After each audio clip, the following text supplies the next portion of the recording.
This is a demo of a smart RFID sensor which is meant for dementia patients. So basically, dementia patients most of the time have GPS sensors like GPS soles for their shoes or bracelets or something like that to track where they go if they leave the house without their caretaker.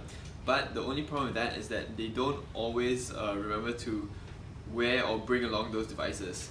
So with this demo, what we aim to do is to come up with a system that will check when the person is leaving the house whether or not the person is wearing their GPS tag.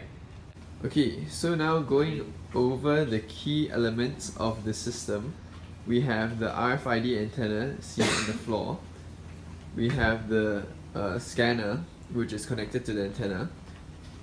This is connected to a microprocessor which does the computing, an ultrasonic sensor which detects when the person walks past the doorway, and the camera.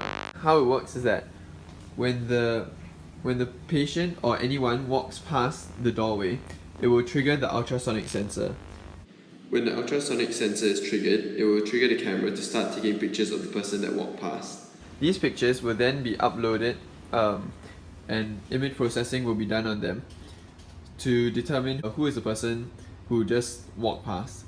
So if the person is the patient, then the backend software will send back the RFID tags that is supposed to be associated with the patient. Depending on the alarms or threshold set, if the RFID tag is not detected, then it will trigger the alarm. So now we will demonstrate the system. Okay, so now imagine I'm the patient and I have my GPS shoes on.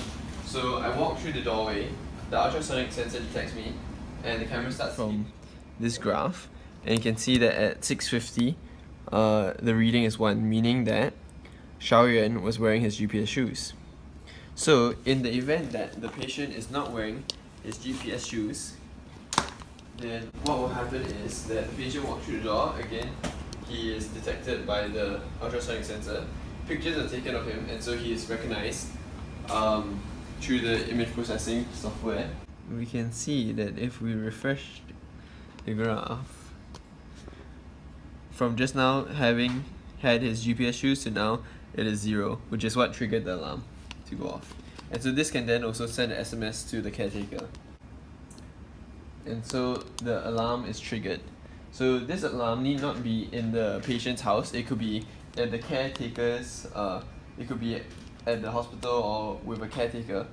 And now we'll do another demonstration where the caretaker is the one that triggers the ultrasonic sensor. So we'll see that when the caretaker is the one that triggers the ultrasonic sensor, because even if he's not wearing the GPS shoes, since he's not recognized or he's not identified as being a patient, then it won't trigger the alarm. So the caretaker walks in, he triggers the ultrasonic sensor, pictures are taken of him, and then he just walks out, and there's no problem. And we'll see on the graph also that it is not recorded